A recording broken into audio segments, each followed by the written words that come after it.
couple bitcoins. Hold up on my Nakamoto.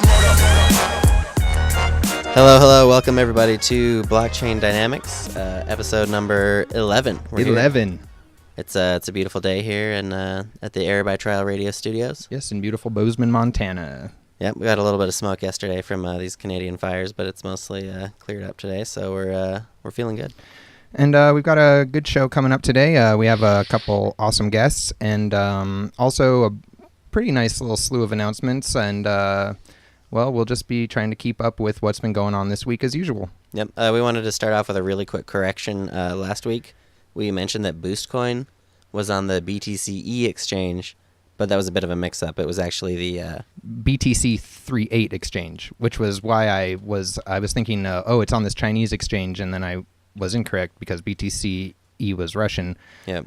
But it actually was on a Chinese exchange, which was why that was interesting that it was getting added anywhere. So, anyway, small correction there. We're going to try to keep track of where things are incorrect, and if you ever find us being incorrect, please let us know so that we can let people know where we were incorrect. Yep. And we have a really awesome show coming up for you guys. We have a couple of sick guests today. First up, from the ICOCountdown.com. Yeah. Hello. How are you doing, ICO Countdown? Yeah, I'm great, thank you, guys. How are you guys doing today? Good. And ICO Countdown, people that are keen to the crypto scene have probably noticed popping up around the scene right now because been making some very helpful posts on Bitcoin Talk. Do you want to tell people kind of what you're doing, ICO? Yeah, I mean, the point of the site really, what I envision it to be is to help fund projects, to get the word out about projects or marketing projects, and also to inform people about potential dangers in the scene itself, so we don't cause aversion, right? So we don't move people away from the scene, so we bring more people in, and that's really the general idea of it. That's why try to do. Yeah.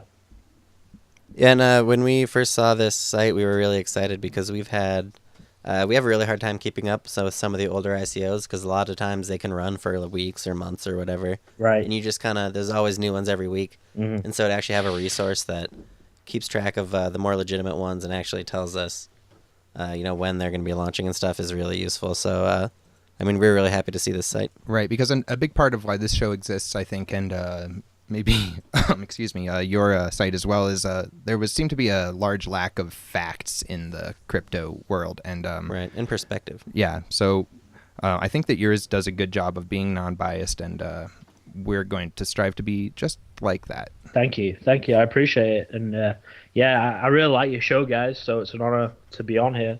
And, it's an honor to meet people who, love the space as much as I do and want to see it flourish, really. And so in addition to ICO Countdown being on our show today, we also have Tim from the N99 show with us. Or excuse me, not show, the project with us. Tim, are you there? Yeah, I'm here, my man. How you doing tonight? Hey, we're doing good, thank you. Doing great. We're really happy to have Tim on the show. So kind of going along with ICO Countdown, we want to talk about some of the just what's going on with the big ICOs, and we're going to start off with N99. Yeah, which is great because it's a safe network project, and everybody's MVP is coming out in like a week, I think, which helps enable some of the backbone to this. And well, Tim, could you tell us kind of the basis of N99? Well, N99, as you quite rightly just said, then is going to be the aim of it is to be built on a safe network, which is, as you quite rightly said, and I know you've had Daniel on before to discuss that, and I'm sure you've discussed it before, but N99 is in essence just a platform, an interactive platform for musicians and artists and the creative, where they can put their stuff up onto the safe net through N99. N99 will be the platform, and we will directly, the person whoever puts any content up will receive direct recompensation from the safe coin, which is directly how the safe network, and again I'll recommend, like all these things, people go and check them out and read as much as they can, but the network itself intrinsically rewards content through farming. So content will be rewarded through SafeCoin, and equally on top of that, N99 has a token on it which for want of a better word, which is what I call seeds. Seeds will be basically given to any content put up. So you put up content on the 99, you will receive a seed instantly. These seeds can be used to put on a leaderboard, which the leaderboard ranks music up or anything you put up the charts, so people then can get paid and obviously get more save coin, more seeds. And seeds equally then also can be traded amongst artists and people, music and the users. So in the essence, I know we sort of the theme of this sort of conversation. I mean, I've opened up the N99 had a crowd sale which is finishing on Wednesday, and the aim of the crowd sale is to distribute the seeds to people. So we've released 999 million, well, just under 10 million of them, of the 900, the just under 100 million that are going to be made, and these will be out there to be used for for people to basically fund the project up, and then the seeds can be used, which they get returned for when the platform's up. Which I think this is really important to say. I don't have any sort of dates for this because the whole of the main safe and the whole of the safe network is a live project in action. But we're moving step by step towards it, and the whole of N99 really has been sort of driven, really, as you can imagine. And I'm an artist myself, and to me, it's just been an idea that's been, to me, 20 years too late coming, really. I mean, I can't understand why we're in 2016 and I'm still talking to many musicians and artists who have these barriers between. So there's a drive, really, and there's a need for this. And one of the things I think is really important, and I think it's been a sort of main focus behind me driving N99 and really trying to push it through, has been to open this up to everybody, because I was saying to you before we went live about I think it's really important that we don't just make this new decentralized paradigm that we're all trying to push towards. We don't just make it a small collective of just coders. I think we open up to everybody. And I think that the other important thing is, I think it's really, really crucial to get out as well, is to make it open to everybody, as in everybody has the ability to interact with it. And this is why I think platforms, and it's one of the things that has frustrated me in some ways about the whole of the blockchain and then what's gone on in the last 5 years, that there's been no focus to me on actual the people who are going to, the users. That's one of the reasons. I mean, Can you imagine how like I look at the blockchain, and I'll speak personally. I mean, how many musicians do you know have got stuff up on the blockchain? I mean, Imogen Heap. None. Exactly. Yeah, no local musicians I can think of. Exactly, and that's my point. And if you think it the other way, the only way we're going to really change, which is what we're all trying to do, we're trying to change get people into decentralized technology, and what way to better focus that than to get the people who the musicians, the artists, the filmmakers, right. They're going to pull everybody across, because at the moment, and I can only speak, I'm over here in Scotland, and I know it's a wider general paradigm, but blockchain and Bitcoin have very little traction over here in Europe because it's never made the outside, it's never jumped. Like the penetration of the internet, I'm old enough to remember the internet I've been over here was 5%. And what it changed from 5% penetration in the UK to where it is now was the moment platforms like YouTube came along and released all the content to people. And this is going to be the same necessary transition into the new decentralized world. And that is exactly what N99 is for. And the whole of everything is there basically to be completely give everything to the people who create content, solely because it's a tool I, as an artist, personally, I can't wait to be built, because as we were saying before we went live, I mean, there's too many barriers, and that is the whole essence of what I'm trying to do. So the drive behind N99 is to, like I say, reward you with safe coin, reward you with seeds, just reward, just make it where the people in the future, they can turn around to their children and say, do you know what? There is a future in being an artist. You don't have to starve and be, on the bottom of run of society. And that, I think, is really important. Sorry, guys. I get really passionate. Sorry. Yeah, no, that's no problem. Great. So, because what we have here is an idea that has been a long time coming for both you and it sounds like the art community largely. And due to this technology that's upcoming, it can now possibly be seen into a reality. And it's a way for artists to be compensated without the use of a middleman whatsoever. So they're posting their art and they're being compensated with seeds directly.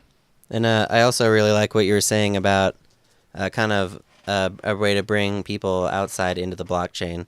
I totally know what you mean about how, in general, people don't really have any idea what blockchain technology is about or how it could be useful. And so to have something like art that is kind of has a universal appeal can be a really great way for people to understand, just kind of how interesting this technology is and how useful it can be for regular people. Well, I totally agree, and it's one of the essences of why I wrestled long and hard to call my token, in essence, seeds, because I think if you want to get into it, I think there's certain negativity around certain words, and that's why I use seeds, because I think the whole idea of where we're going to go to, and I've never spoken to a musician or an artist who's ever been driven particularly by money. All they want, and I'll be really real here, they just want that moment that some people in life are fortunate to have, where they had that moment where they can just go, and all that stress, the bills and all that just drops away from them, and then they can have that moment to be themselves, to express themselves. And money's never a drive for them, and that's exactly what decentralization, these technologies offer to people. They have the ability to directly reward, and that's a huge. I think most people think that even now that was what you're talking about was in the 80s and the 90s. I would recommend to everybody. Everybody will know in their circle of friends somebody who's a musician or an artist or an author or a filmmaker. Go and talk to them. Yep. And that to me is the most element. It's not the element of money that people need. They just need the direct resources, and that. And equally, which is one of the things about being when you are a creative, a musician or an artist, we're used to that. We're used to the free market of ideas. We're used to, we put something out and it's either going to be liked or disliked. We don't want subsidies. We don't want regulations. We don't want all these middlemen squashy. We understand that. We thrive on that. And that's what excites musicians. And that's why there's a huge wave of creativity that's just about to be unleashed through this whole technology that's come, and I don't think many people have really understood about what's literally about to come. I think it's gonna. Yeah, well, I mean, it's certainly hard to. I mean, certainly for the majority, and even for the people that are more aware, it's always hard to know what the heck is going to happen in this crazy world, right? Yeah, absolutely. Could you speak a little bit about the gamification of art that you wrote about? Well, this sort of plays in as I was explaining. One of the concepts of seeds is to have you'll get a seed for the content you produce, and then obviously that will push you up the leaderboard. But on the other hand of that, there's the thought process of how do you get people to who haven't producing content, how do you get seeds into their hands? Well, one way is through the distribution process, is why I've only released a small 10% of the seeds. So the idea would be, okay, how would you get someone who maybe can't produce content, but a way of earning seeds? So that the concept that you're discussing now, maybe you could link the article. Is I wrote just a little short piece about the gamification of art, which is the idea that you could have, say, I as an artist, and I'll take myself as an art. I could have an art piece that I could have up on say this on N99, and I'm particularly, one of my passions is about how to teach people to do certain skills, rather than this idea where we're just skills just appear. They're not. They're taught. I mean, to produce a piece of artwork, it's a long, hard skill. So the gamification art would be maybe I would take images of my artwork all the way through the process. Maybe I had 20 pieces of photographs of my art. I would put that up, and that would be a game. So people have to go through this and maybe put it together piece by piece, or do whatever that could be. The possibilities are only limited by the imagination. But through the person playing that game, at the end of it, they could get a seed. That then you link the idea then of people being able to play, which because that can gets people onto the decentralization and earn through that way, and it equally gives another way of someone who's created content of having a way of gamifying whatever they do as well. So it's these are the.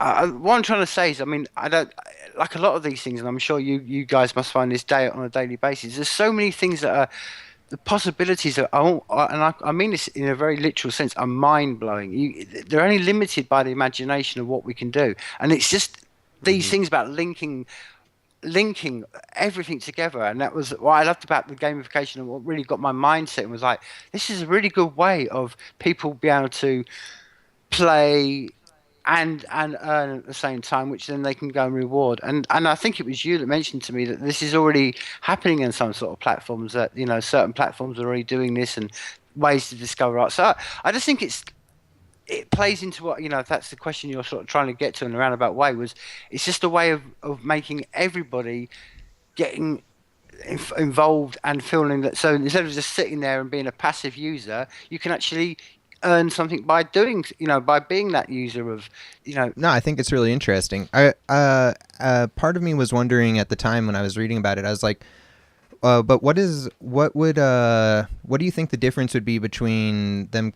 So are they completing some sort of task, or are they just enjoying the art? And are they rewarded for just enjoying the art, or are they rewarded with the art as well as the seeds by completing a task in conjunction with viewing or enjoying the art? That's part of what I wasn't quite, I guess. Well, both of those in essence are possible, because the basis, and when we boil this right down to its fundamental basic block, is that the safe network rewards time through farming for the amount of time that you're going to spend on a task, because you're actually using up resources, and then the network rewards you for that. So if you just take it on a time scale, it can be anything. You could play a 10-minute game, which, like I said, I could have, for instance, a piece of artwork, and you've got to go through and maybe do a dot to dot, like we do when we were kids, or you've got to sort of fill in certain bits, and once you've completed it, or you can have it like a jigsaw. You've got to put one of my pieces of artwork together as a jigsaw, or you could just have it as, it's my initial thought was, I'm old enough to remember back in the day when AOL was out, and just to load an image on a screen, you would sit there for ages. I remember being, just as as I was, a guy in my mid-20s, and you try to look at some, hot girl, and it'd take you about 10 minutes, because it was like line by line by line by line. Yeah, you could watch it alone from top down. Like, oh wow, she's finally arrived, and I think they started posting pictures upside down eventually. Exactly, and the same process you could do exactly the same process. I'm thinking, well, okay, I mean, like I say, I have no particular coding level of that level, but I'm thinking, okay, for a time period, you could do the same. You could just have an image appear over a time, because it's basically the time we're trying to, that you get rewarded for. So that any way you can fill that time in, that's what I'm trying to say. There is no right or wrong. It's just, again, limits anyone's imagination how they could, again, this is it's completely, like I say, it's like staring into an ocean and yeah, that's cool. So would the person that's providing the content then have some options in front of them as far as what was required to gain a seed from viewing their content, or what task, as far as gamification might be concerned, could be completed to view their content? Well, to answer the first part, when as I vision it right now, it'll be and this is my drive behind the whole of this building N99, and I think it's just a drive, and I think it's a very simple drive to keep live. Is keep it simple, and I envision the UI being very simple. You'll go along. Say you have a song, you'll have the option, do you want to put this up, and then you'll have the option, do you want to put it into a category of rock or hip hop or jazz or blues or whatever it is, and it'll go on certain leaderboards, and you have that option. And again, you'll have the option do you want to send this off to be gamified? And that, I suppose with everything, I will want to give you as many options as possible. And I can only truthfully answer the question to you, and like saying that right now, it's a don't know. I'm in a don't know situation, because I'm at the moment being that very. It's like when I create a piece of artwork. I've got the rough vision in front of me. How it's going to look when I color it all in, that's going to be a different image to what I've got in my head now. But I think with all these things, I think it's important, and I think it's the main drive I've had is to give as many people as much possibilities to get rewarded for whatever they produce, because it's when we break this all down to, we're all doing like now. This is all about time. We're trading time, and if they're going to do anything, they should be rewarded in many possible ways for the time that they've given for the content they produce. If that makes sense. Yeah, I think it does. I mean, I don't see why people shouldn't be rewarded for the content they produce. But I'm sure that there's some content that not many people would be interested in paying for. No, that's exactly it. And I mean, that's one of the things about N99. Really, I mean, N99 is a platform. I mean, this opens up a very deep one of the, I think, deeper discussions that I have a lot with musicians. I mean, I think the days are an end of musicians and artists being paid for what they do directly. I think particularly for musicians. I mean, I know many musicians who they don't get paid for anything. They make CDs, and that's the whole point. And the moment, this is the world we live in at the moment. Bands are going out there right now. They're putting all their stuff onto YouTube. They're getting thousands of views, getting nothing for it, doing all the work for YouTube, doing everything for them, and getting no reward in return. And I think you're absolutely correct about that. And this is exactly the drive behind N99. It's like, okay, so if we live in that kind of paradigm, okay, so people are going to go and see it. And that's what I loved about the Safe Network. That's what I instantly loved about when I heard about it. It was like, wow. Cool. They've got this implication of instantly rewarding anybody just for content up, and I thought, well, there you go. Then that's perfect. That's a game changer, because that means that we can have direct reward for content that goes up, and no middlemen, none of. And I think the other things as well, and this is, I think, plays into it. And I don't know how. I'd open it up to you, maybe a question to you guys. And I think one of the, I'll open up this question to you. I think we have to find ways of making this easier for people to step into this new world. I mean, one of the things I find frustrating, and that's why a question I'll chuck back to you guys. I find it frustrating right now that there's so many, even right now, the difficulties for me to get hold of Bitcoin, to get hold of Ethereum, to get hold of these coins. There's so many barriers to go through, and I think we need to find those solutions. And that's one of my drives mainly behind N99, is to make it, okay, how can I make this as simple as possible? Well, someone doesn't even think about it, so it's just done. It's not even I've got to have a wallet, and I've got to do this, and I've got to do that. So I don't know. I mean, I throw this question back to you. I mean, you're in America. You're kind of more in the heart of it than I am over here. I mean, like you say, the possibilities are really endless. I can think of so many different models and different things that could or could not work. I can look at like some popular music that Bandcamp is doing really well right now, selling music, because they are allowing people to very easily post music and then pretty much charge whatever they want, from free to whatever. And that seems like something similar almost to what N99 can do, without the aspect of Bandcamp does take a profit from that. I'm assuming. I've never actually sold any music on there, but exactly. No, that's exactly. And then that's exactly. I can also look at a project such as this Blockchain Dynamics show, which although obviously I would be ecstatic about the idea of making a profit from doing something like this, I feel like at the same time that I would hate to limit our exposure to people based on the fact that they have to pay for it. So there's certain art like that, or projects that might need to be free, and they still might have a place on the N99 network that could be interesting, like especially as far as generating computational power, while that seems like very little to ask. Like if you were to listen to a show while you were solving a puzzle or something like you described, I mean, that could be a small enough payment that if people could even have the choice to watch the show, listen to the show that way versus listen to it for free, so to speak. But I guess those are a couple of my thoughts. One thing that's interesting to me, you're talking about how difficult it is for somebody to get into getting onto the blockchain in any way, like how hard it is to get Ethereum, how hard it is to get Bitcoin. Something like N99 can be a really cool way. Essentially, it's like, oh, I want to get into the blockchain scene, but I don't want to go through one of these exchanges. Well, if you just go onto N99 and create content, or listen to your favorite music, and then all of a sudden, boom, you can get seeds, you can get into the Safe Network, and then all of a sudden you're in this entire blockchain universe. So in terms of like what are the different ways that this could affect the blockchain scene, essentially it's all good, essentially. Yeah, it sounds great. So, and as an artist, it sounds great too. Although I haven't been making music lately. I've made music in the past, and it's always been it's never clear exactly what the best channel to release independent music is, because you had MySpace and you had SoundCloud and you've got Bandcamp, and something like N99 sounds really interesting. So where should people go to get information about N99 now? Well, right now, I mean, I recommend to go to the website, which is network99.io, and then if they go to forward clash, I'm going to do my valid attempt at a sales pitch. If they go to the crowd sale, and then they can buy some seeds. Now, I think it's interesting, and I'm something I listened to one of your shows recently about this whole crowd sales. As you can see, the whole reason why I've been kind of wrestling about doing a crowd sale in all truthfulness, because I've got very my own personal thoughts on crowd sales, but yeah, I recommend people go to N99.io, check out the crowd sale, and like you say, I mean, the crowd sale is just and you can see from it, we're not trying to aim for the $1 million crowd sale. No, just enough just to get what we want to do, just to get and go and get what we build. So find details on there.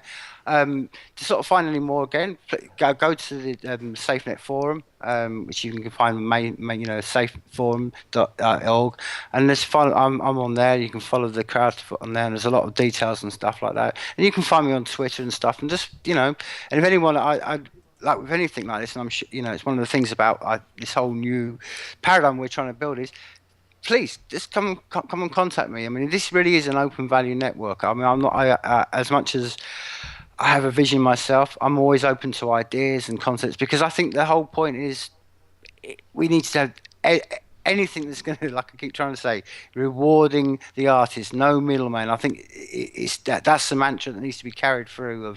And you mentioned all your band camps and stuff like that. Yeah, they're all just taking their cuts. They're all just taking the cuts, and that's the thing. That's kind of the.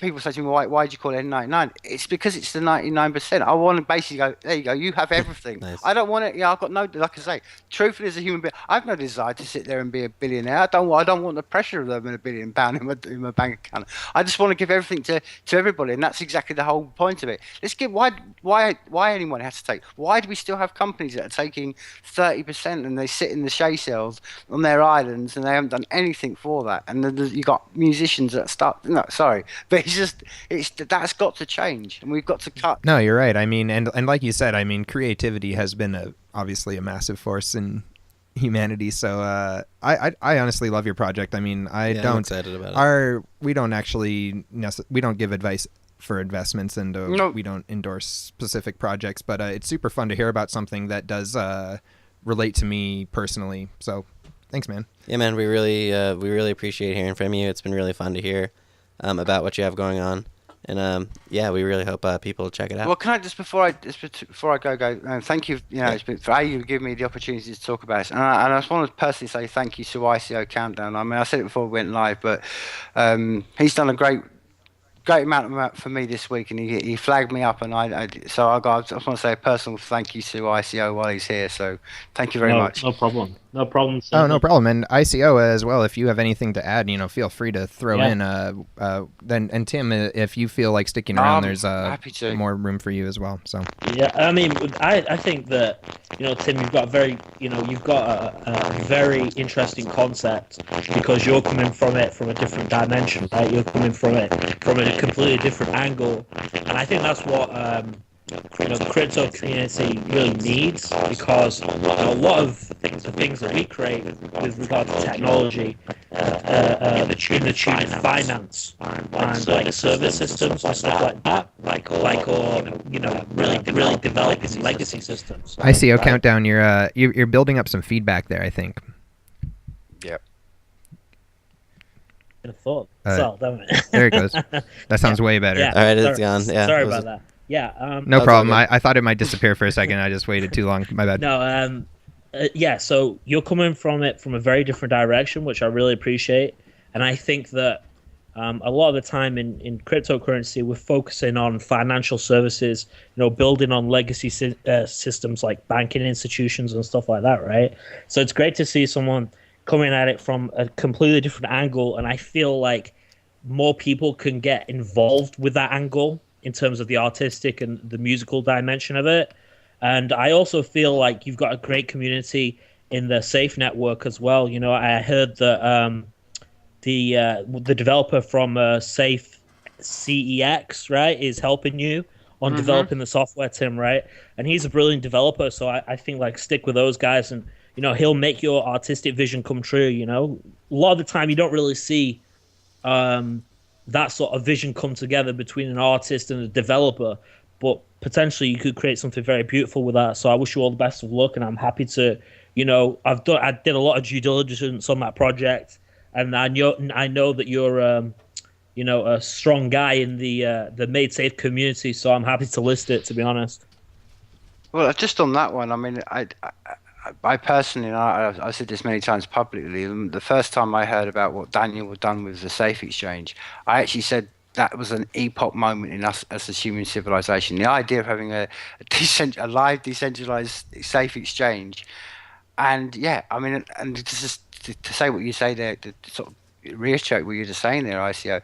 I mean, I think one of the things, and this is why I look at it from my perspective as an artist in this, but I think one of the things that really will judge us as a generation is going to be, as you just said then, when I'm in Europe, one of the great enlightenment moments was when the artists, the musicians, and the engineers, and the code, and all the people all discussed in town halls, and they went away, and bang, the enlightenment happened. And I think it's really essential because we live in this world where we're all boxed into corners, but essentially, this world we're building, it's nobody knows anything. That's the thing. That there's no authorities. You know as much as me. I know as much as you. We all know as much. We're on this great journey together, and it's like I keep trying to say. I think it's more people that get involved, the better, because we can all shape this. And I think like you just said, the ICO. I think it's really important that when you do get these sparks of everybody coming in, it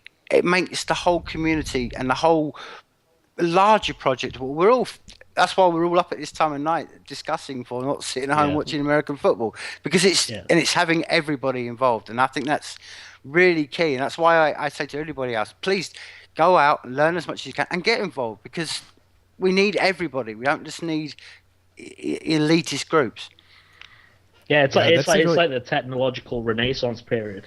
I find it's very interesting. It's very similar to the Renaissance period. It's like the discovery of new sciences, anatomy, and then you had a lot of art as well in that. So I think it all goes hand in hand, really.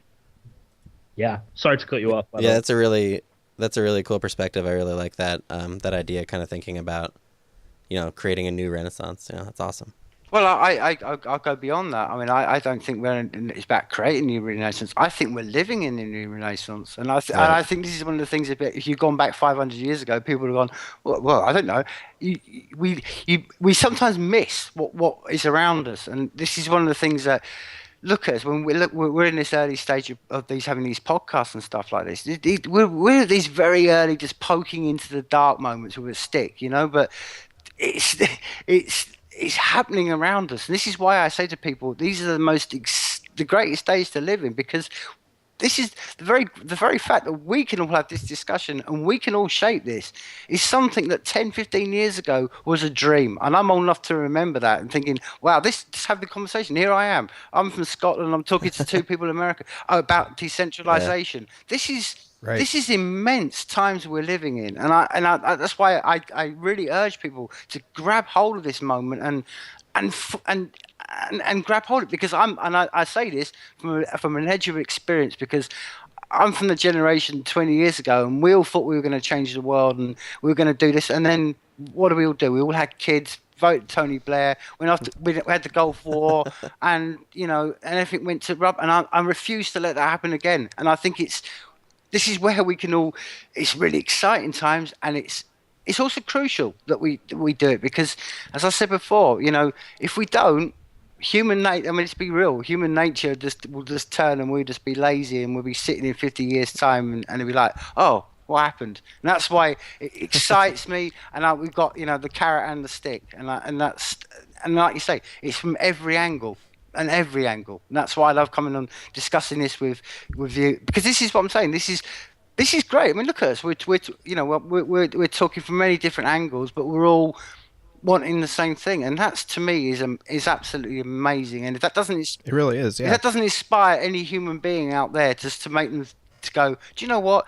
anybody can. And this is, I think, the most important thing. I'm sure you. And this is one of the things that I personally, I think one of the great things about the blockchain was it was that wake up moment to humanity going, do you know what? We don't need anybody. We don't need to rely on anybody. You can do it. And I think that to me is going to be the mantra of our generation, that, you know, we can all turn around and go, you don't need anybody else. You are the brains. You can do this yourself. You don't need anybody. And that is such a great leap forward for humanity. I completely agree with that. I completely agree. Yeah, it's exciting. Yeah. All right, well, there you have it. I think that's going to wrap up our discussion of N99 crowd sale. Again, we really hope everyone checks it out, and we hope everybody enjoyed those perspectives. Yeah. And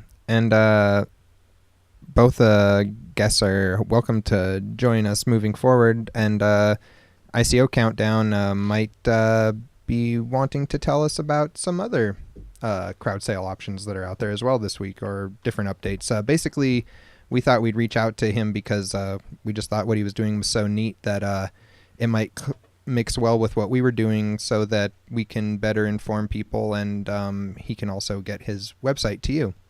Yeah, basically we've got, I mean, which ones do you guys want to discuss? Is there any particular ones you guys want to discuss, or should I just go for it? Well, we do have Mineum up on our thing for this week, so I guess that would be kind of a natural place to start. Yeah, I mean, Mineum seems great. I think it seems we've not really had a sort of anything to do with mining farms recently, which is quite important because of just general decentralization of the network. Really, China's holding a large majority of the farms, and that's fine because that's their business advantage, right? So that's cool, but at the same time, you know, we need alternative mining farms across the world to spread decentralization on all networks. So that's not just Bitcoin, that's not just Litecoin, that's everything. That's like Decred, what you guys were talking about, everything in between that as well. It seems like a very good opportunity. It seems like the creator is very well known. I think you guys know about him, and you know, I've talked to him and are good friends with him, so I'm sure you can vouch for him as well. Yeah, we actually had him on the show once. Crypto World. We cross-post our show onto his forum. I met him during the Warp ICO, which, although the coin has been utterly abandoned at this point, was an interesting experience, and I met some good people through there, including him. So those people that weren't necessarily related to the developer kind of stuck together, and that's how I met the crypto world. Mineum's really interesting to me because we've had this idea before, and it's kind of turned out to be a ripoff. Like, people have been using the idea essentially as a premise to rip people off. Yeah. And so the fact that this is coming from a reputable person in the community who's got an actual real mining farm, you know, he's verified that it's real. Like, I'm really excited to see how this idea can play out when it's actually played straight, you know, not part of, you know, something ridiculous. So I'm really excited about Mineum for that. Yeah, it seems like just a great idea in general, really. I mean, not only is it a solid business idea, but it also relates to the crypto community in general.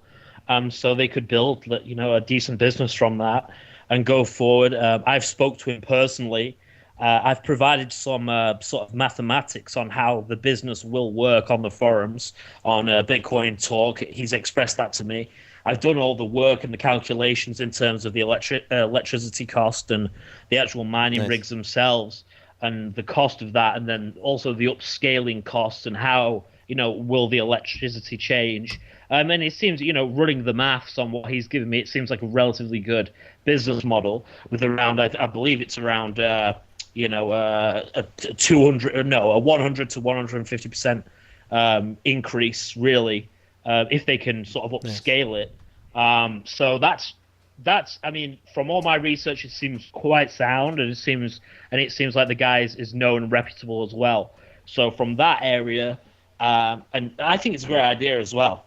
That's really interesting, yeah. Yeah, and if you'd told me about this like a year ago, when mining prices were kind of at their low, I would have been like, no way a mining farm could actually even be a valid business, you know, using this kind of thing. But honestly, mining has proved to have a lot more longevity than I really expected when I first got into this. So, yeah. I mean, going forward, being able to decentralize it and actually have it work and provide, what it's supposed to do could be, it's just a really cool thing going forward.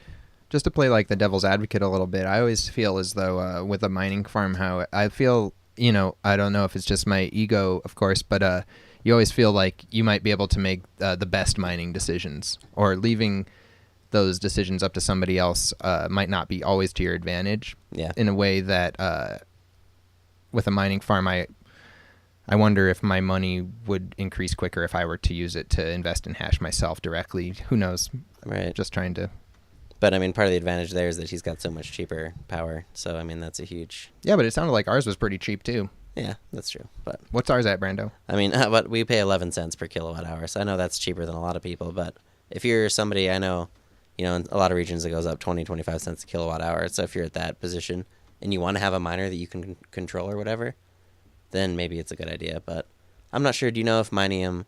Do you know if you control where the hash goes, or do you? Well, I think I had asked that, and it was kind of an open-ended thing, because as it moves, he is a really legit guy, and he's open to ideas and possibilities. Nice. So, if there was a really, I think, obvious mining potential, then he'd be open to it. But it's not like mining crumb coins like we sometimes do to make really quick profits. Yeah, exactly. Because for me, what would be appealing is if I could get CPU rigs up really fast to mine some of these things like Steam, right, or something like that. But then that kind of gets into competing with Azure and those other services. So yeah, it's interesting to try and carve out a space there. Yeah, it's interesting. So yeah, Mineum's one that we're really excited about. Let's see, N99 obviously looks really good. We've been talking about that. What's this EtherX? What's that about? Looks like it's got 126 days left. Oh, that is like a TBA. That's like it may have a crowd sale or it may not. But EtherX is basically a decentralized Ethereum exchange. And they've been building that for a while. But I can talk about some ones that are kind of ongoing now. Like we've got some really cool ones like PeerPlays that just got released. PeerPlays is on the BitShares network with some great guys. They've actually got an employee from Zynga, which is really cool. Really? The guys who did Farmville. And I've talked to the developer, and it seems very legit, and it's coming from like a nuclear bunker. But these guys are Oh yeah, I saw the picture. I saw the picture of that. Yeah. Now that I think about it, that was amazing. I was like, these guys got to be kidding me, right? If you're watching the show right now, go to ICOCountdown.com, click on PeerPlays, and look at this thread, because these are the best team photos I've ever seen. They're incredible. Yeah, it's you got to check it out. It's like a very interesting project. It focuses on esports and gaming, and the gamification using crypto. They got a crowd sale going on right now. But the most interesting thing is they are very prominent and well known in the BitShares community. So I did a lot of due diligence on them, and they have been contributing actively to the BitShares community for a very long time. So it does seem to me like it is quite legitimate, and these people are actively working on it. So from my perspective, yes, it seems like quite a good project. And not only that, but it's fully decentralized, right? So it's using graphene, which is associated with BitShares, which is kind of like the build of what BitShares 2.0 is based on. But they're forking it and doing something very different with it. And yeah, it's just a very interesting niche project that I don't think a lot of people are paying attention to right now, but I think they will start to pay attention to it because the BitShares community is known like the Maytag community for a lot of active development and projects just coming out of the ether that are really cool and really interesting. So that's another one. Also, Agoras is one to watch out for. Agoras is a huge project, and it's honestly the crowd sale has been going for I think around a year so far, and it's listed on Bittrex as IDNI Agoras. But essentially, what this is it's a hedge to Ethereum. So when I say hedge to Ethereum, I mean it is instead of it being Turing complete. It's not. It's the opposite of Turing completeness, because in basically computational science, there's two sort of areas where it's either Turing completeness is the most relative thing. It's like expressionism, is the best thing. So that's Turing completeness, and then conciseness, auditing of code. And this is where Tau Chain or Agoras comes in. It's almost like the auditing of code and creating a new programming language from various syntaxes. And also it uses deep machine learning. So it uses, it's almost like an artificial intelligence. And the developer is, well, a lot of the developers are kind of anonymous, but there's one developer from Israel who's a very prominent and sort of powerful computer scientist and mathematician. So people should really check that out. If you're into some mind-bending stuff, people should really get onto that. Really, I can remember maybe a sort of pop reference to machine learning type of stuff, which was that Google Dream thing that was popular maybe last summer. You could put any sort of image through it, and it had somehow they had trained it to remember certain images, and it would try to redraw them on top of whatever it saw. I don't know if either of you guys saw that. But. No, I don't remember that. I'll give you guys like a really mind-bending idea, right? It's like, okay, in society, right? So you've got let's say you've got two phrases. So the phrases are too many cooks spoil the broth, right? Meaning that if too many people are involved in a specific thing, then it might turn out badly, right? Okay. Yeah. And then there's the opposite, right? So the opposite is two heads are better than one, meaning that if there's more people, then that means an equal, it makes a better project or whatever. So in society, you can see there's two differential opinions. Okay, so there's two of these. So that's a paradox, because it means that society believes in two ways of thinking. Now, essentially, what Tau Chain does is it limits this. It boils it down to using wisdom of the crowd, right? It boils it down to something that everyone can understand. So you're telling me that Tau Chain is going to give me the optimum number of cooks in the kitchen? Yeah. Essentially. It can tell you. It's like, 2.75 cooks for this broth. Read the white paper. You'll love that. If you're into computer science or something like that, mathematics, you guys would love Tau Chain. And I think it's a natural hedge to Ethereum. I think it's like nice. If you were involved in Ethereum and you think like, Turing completeness and smart contracts on the blockchain is the best thing to go forward, then this is kind of the opposite of that in terms of computer science and theoretical thinking. Very. No, I really liked it. My once again, like I always seem to be, I always love to think about my reservations, but I felt like I wondered what would happen to any of the portion of the contract that wasn't on the blockchain, because there's this portion of like developing technology or products that doesn't occur on the blockchain, no matter how much at this point we wanted it to. So if somebody gets funded to do anything, let's just say create a phone, and then they create a open source phone, but they're going to have to end up paying people. I don't want to say have to, but most likely they're going to pay them in some sort of fiat currency to work in those factories and do all this stuff. And I wonder how that portion of the contract where I don't remember the term that they used in that paper, but the how they end up returning that value into the blockchain. I just wasn't understanding that totally. Do you understand that? In terms of when they're sort of offering like an application, right? Is that what you're saying? Like they're almost creating through the creation of an application and then offering that application for buyers. Is that essentially what you're saying? But didn't necessarily have to be a virtual application? Like it could actually be a physical good that was created through like the contract? I don't think so.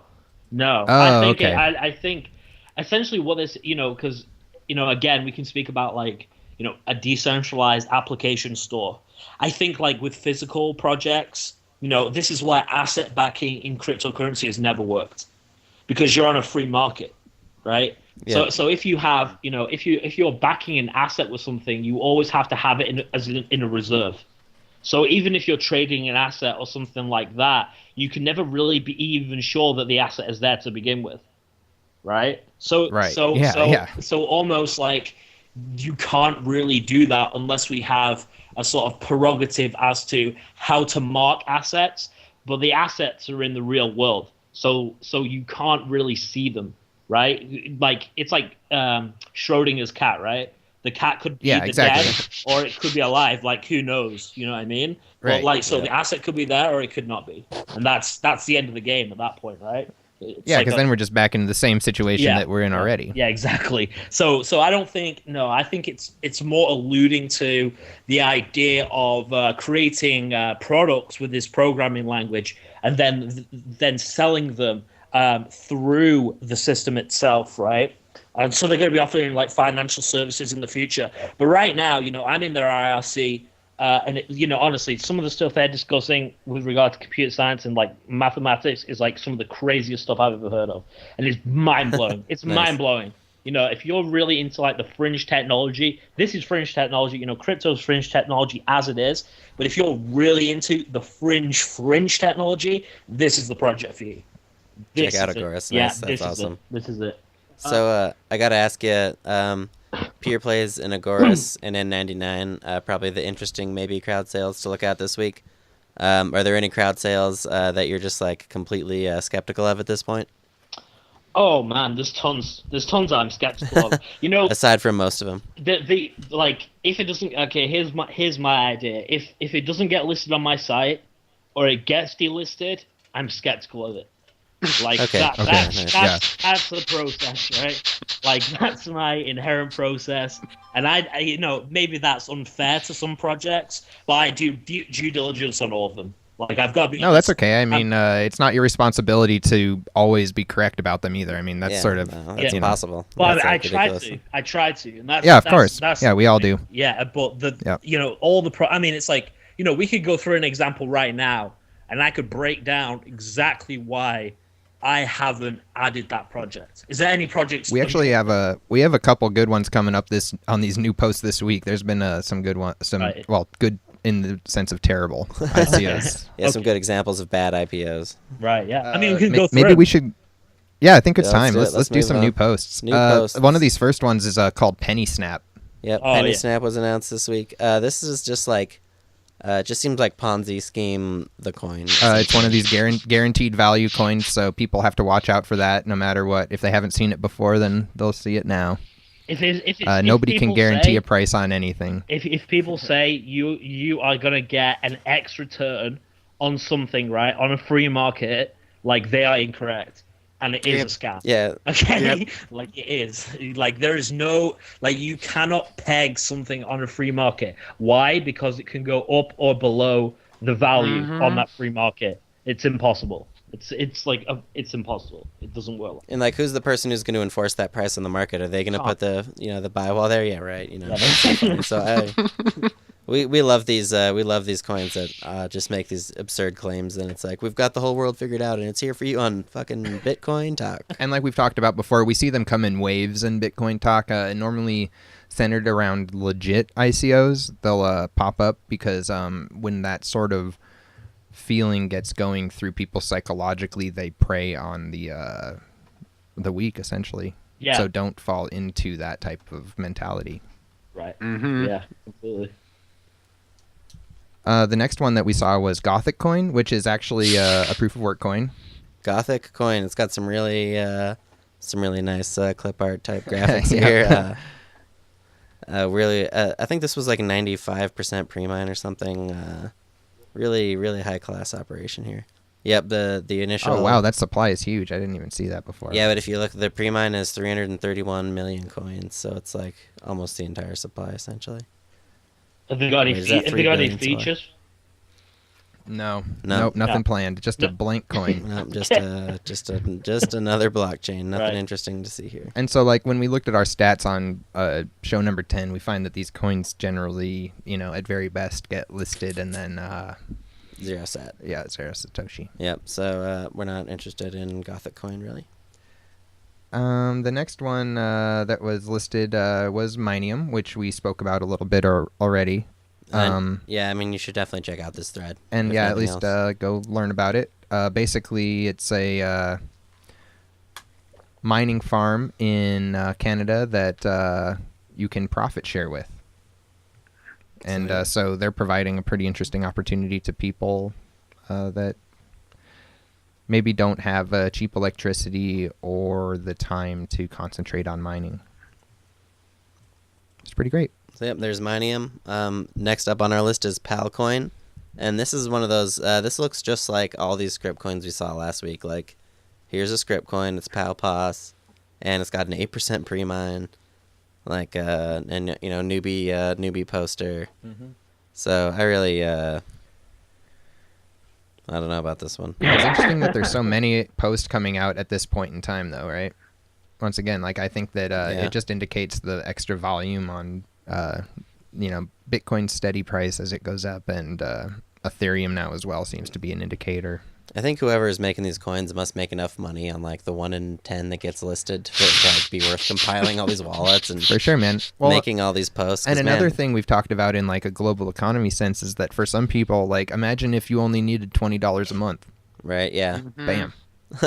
Yeah. If that's like a windfall for you, then boom, you might as well just make shitcoins. So, you know, I salute those people if it's if it works. Yeah. If it's enriching that person's life in a meaningful way to release 5-10% pre-mine coins a week, then I applaud them. As long as you're happy. Yeah, it's all about the happiness.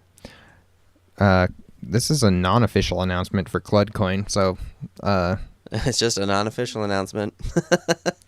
Is this an old coin? No, well, another thing you can, no, it's not. And another thing you can tell, like, not so fast let us know last week, address letter in the announcement.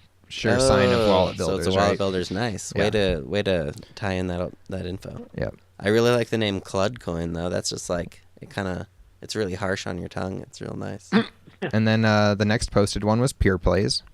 PeerPlays. Oh, so that just came out this week, and we were talking about it. So that's an interesting looking IPO. Definitely, probably one of the ones to check out this week.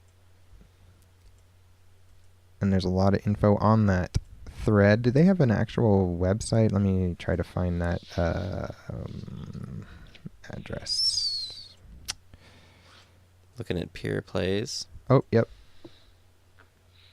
It is PeerPlays.com, believe it or not. Oh, wow. Well, it's nice that they have a .com address. That tells you something compared to some of these outfits, honestly.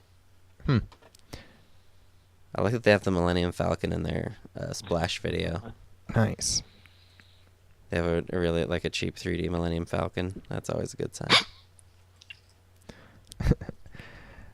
So anyway, yeah, PeerPlays is definitely one to check out. We've been talking about it earlier. Oh, this next one was kind of interesting.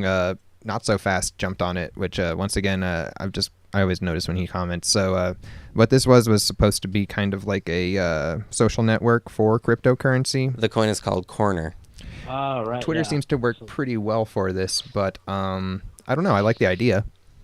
Yeah, it's funny. Twitter's been a really powerful social network in crypto. And it's almost been like so good that I feel like some of these crypto social networks have had a hard time breaking into that space. And so I'm really curious to see. There's a lot of social platforms coming out. N99 is kind of an example of a social platform too, but for artists. And so I'm kind of interested to see how all these different social platforms are going to try to break into the community. Yeah, we've talked about a few in the last month or so. It seems like. Yeah, I think so too.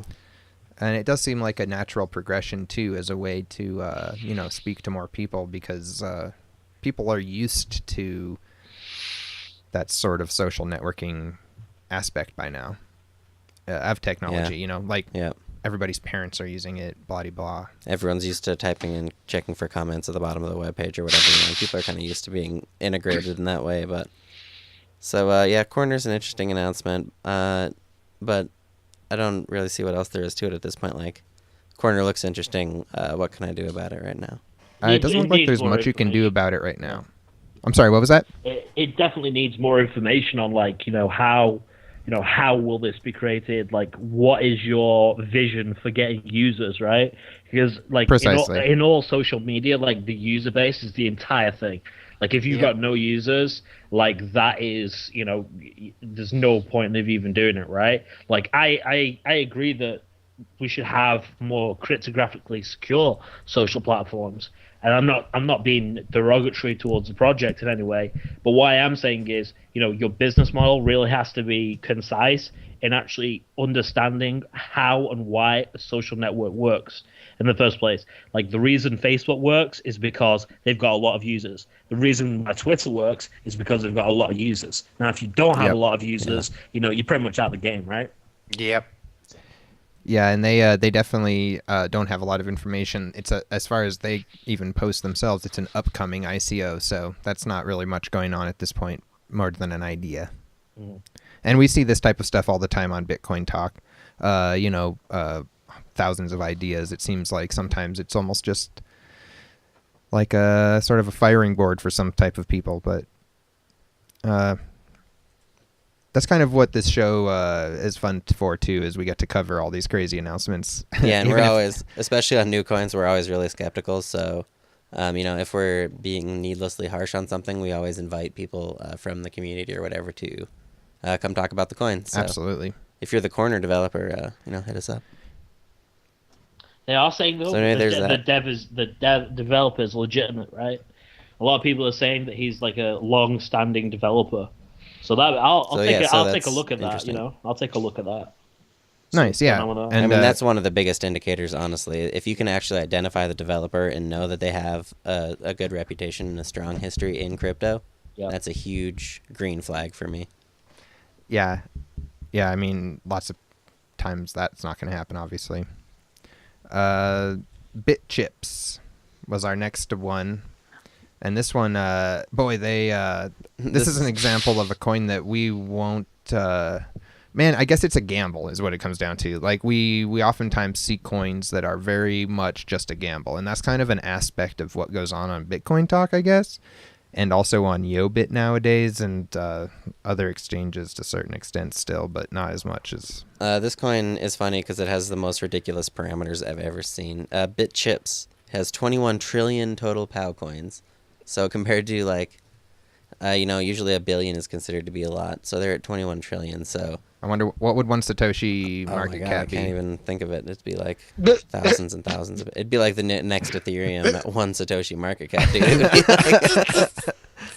like, it's ridiculous. Like, there's no chance that this is even going to trade for one Satoshi. So we saw recently with Espers that...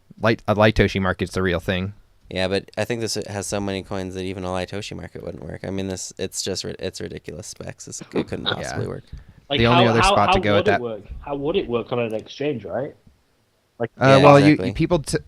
One thing that I haven't seen yet is something that's specifically successful trading against Dogecoin, which I think would always be interesting. Yeah, and one thing I've learned about, like, the Bitcoin wallet wasn't designed to have 21 trillion coins. Like, it has limits and stuff. So when people, usually they don't do the work that's required to make it work right. I remember one really old coin I traded called XXL coin. Oh yeah. And it had billions and billions of supply, and I ended up with 450 million. What was or that? something. What was that exchange you traded that on? MintPal, dude. It got on the MintPal, Litoshi, really? and Allcrypt. Allcrypt. I traded a lot of it on Allcrypt. Is that the one with the priority sells? Yeah. So I would just have the priority sell at once. You could pay a higher fee to get your sell bumped in line. So I did that on XXL for one Satoshi and ended up making about half a Bitcoin over a few months just from people pinging the stupid one Satoshi bids. But essentially, those wallets don't work right with that many coins. Like, you can't send all your coins at once, and it starts to glitch out, and it's just not a good thing. So, to kind of emphasize what kind of craziness these people are going for, they're emphasizing their zero pre-mine, but they're also selling 1 billion coins for 0.1 Bitcoin each, which is a really high value. Yeah, it's a 1 billion block reward. So if you think about mining, it almost never costs 1 billion to mine, or 1.1 Bitcoin. It almost never costs 0.1 Bitcoin to mine a block of something, just with NiceHash. So you can tell right away that this IPO would be a ripoff, essentially. And then this is something I don't think either of us have ever remembered seeing before. They're offering a limited access mining from block 0 to 21,000 for 0.1 Bitcoin. Yeah, so if you want to mine this coin, you have to pay them 0.1 Bitcoin. Which I think is just absurd. I mean, honestly, how could it work? It's never just seen insane. anything like it. So we won't spend too much time on it, but I thought it was super funny. So yeah, a lot of creative weirdness in this coin, but it just is too much for one thing to even be believable. Which unfortunately doesn't mean that it won't receive a massive pump and an influx of money. So maybe someday we'll hear about it. Yeah, but maybe we're not. going to be regretting making fun of BitChips. We'll see. I predict. I doubt it. I'm guessing zero I bet we're Satoshi good. on that one. Yeah. There was like a few pre-announcements this week, which was weird. So POSPro was one of them, right, Brando? Yep, POSPro. It's kind of hard to say what this coin is really about. I mean, it's like that thing where they release an announcement and they advertise all of the futures of Bitcoin as though it was something that we didn't already have with Bitcoin. So it's like, oh, this is a peer-to-peer internet currency with instant zero-cost payments. Oh, really? Yeah. I suppose the reason to mention it is just the airdrop. Oh, yeah, this does have an airdrop, so that's nice. I mean, I guess sign up for the airdrop, but I mean, why not, right? Yeah, they've always seemed to garner a few extra bucks. They've got that Indonesian translation. That's so crucial. Man, this next one also, it seems like people are just really, I don't know, man, BlackcoinLite, basically. BlackcoinLite. Obviously, one of those just smashing togethers of words, but I posted on the sad part is that it's an ICO, but the best part about Blackcoin was the mining. Yeah, it's really true. Blackcoin, it's like Blackcoin kind of redefined what mining was about. Like if you go on the thread, like I posted, right, and it's like essentially the person that created this is like he had like a reference, like a trust reference by a hero member. And the trust reference said, like, serial scammer. And then it had, like, Oh, no. Like, yeah. And then so I posted it, and he was like, no, I just bought the account.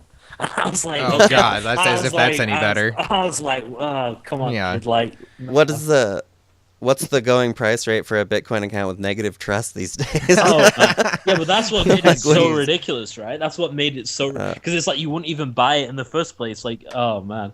It's like, could they try any less hard? I can't imagine putting less effort into an IPO. But once again, it's just an indicator of increased traffic to Bitcoin Talk, which is when these types of announcements we see the increase on them, and that's because people aren't quite aware yet, and hopefully, maybe they'll find our voice. Yep. And they'll know that this is not what you should ever buy. Who knows? Yeah, it seems like these kind of just ultra low effort coins haven't been doing too well lately, but you never know. Who knows? All right, so that's it. That's all the new posts for this week. Nothing really too crazy. I'd say PeerPlays is probably the most interesting on this list. Mineum too, but nothing really as far as from a mining perspective. For mining, I'm not. No. I didn't see. No, the only thing I mined this week was a little bit more of that platinum I just bar. kept going on platinum, and not even because I really think it's a great bet either. It's just another big pre-mined script coin, but not so fast. Seem to think it had some hope. So for me, I'm rolling the dice. It's just those. It's basically the blockchain stats on that one. Yeah, exactly. It's good for miners. Yeah, exactly. An appealing reward structure. So we'll see what happens with that. And as far as we're going to do some news next, and the first news that came up was Nova Exchange had some serious problems this week. Yeah, really interesting story on Nova Exchange this week. I don't know if you guys caught it, but one of these days there was a 29 Bitcoin buy of Espers. At 1 Satoshi. Which Espers is one of these coins it's with a huge supply. It was worth more like 6 Litoshi to 12 Litoshi at that point. Yep, so essentially somebody bought 29 Bitcoins at 10 times the normal price. People were just going nuts or whatever. But then they closed the exchange down and reported that somebody had manipulated their code to allow themselves to have a bunch of Bitcoin that they hadn't deposited. And so those transactions were made with, non-backed Bitcoins. And not many people seem to have withdrawn them. There's not a lot of complaints. It seems like they managed to roll back most of what they could at this point. maybe the hot wallet lost like 3 point something Bitcoins. The guy seemed pretty discouraged though, and kind of said that he wasn't sure if he would continue doing the exchange. I suppose that makes sense. Like if you can't expect or deal with that type of thing, I imagine it's really tough both technologically and emotionally to get hacked that way. So I don't know. New exchanges really have this dilemma. I feel for the operators of these small exchanges because the amount that they stand to profit from the trading for a new exchange is really small. They're not going to be making very much money for probably years into the project. Right. But the amount of risk that they have holding just all these grows coins and grows. is huge. So it's like, for them, it's like, oh, they're going to do all this security to protect the, maybe a half a Bitcoin a month in fees that they get. But for some hacker, that might be 100 Bitcoin cold wallet for them. So it's like, yeah, the incentive for the hackers is to try and get the money is really high, and the reward for the exchange to try and protect it is really low. Yeah. And so I think people find that it's a hard balance for new exchanges, and the operators really have to just be willing to put a lot of energy and time into the security, knowing that it has to be priority number one, like I think we've exactly mentioned before. Yeah. And I think it comes down to like if he's going to move forward, then that'll have to be the next step, is to make sure his exchange is secure, right? But yeah, if he moves forward from this and it works out that they were off to a deposit, good start. if his deposit holders don't lose out, then that could be a huge boost to them, because they already they kind of showed up with these LTC pairs, with this Espers pair really at a crucial time, and got a lot of hype going really fast. Well, and remember that's even a site like Poloniex lost money more than this, and returned that money to their users, and at this point is one of the most secure and trusted exchanges in the altcoin scene. So anything it's not to say, I would say it's more up to that individual whether or not they're up for the task. But it's interesting news. And they advised everybody to withdraw everything from their exchange. If you haven't yet, then make sure that you do. Yep. So yeah, the future of Nova Exchange is in doubt, so don't leave your coins there for now. This is a really cool piece of news. I feel like Cryptopia actually added a whole set of Ethereum base pairs to their website.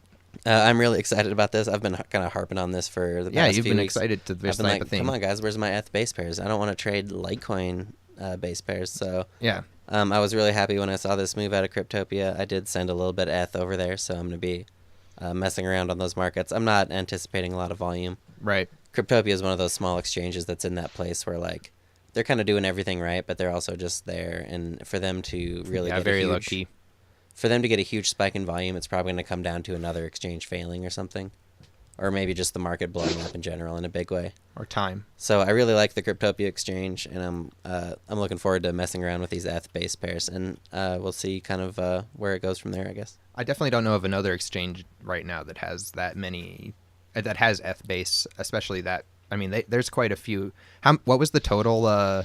Yeah, these guys have 1,750 different markets between all the different base pairs. It's awesome. So that's fun. It's hard for me to imagine how even just operating something like that. So kudos. I got to give some kudos to the Cryptopia crew. And we'll actually be talking to the manager, creator nice, of Cryptopia next week.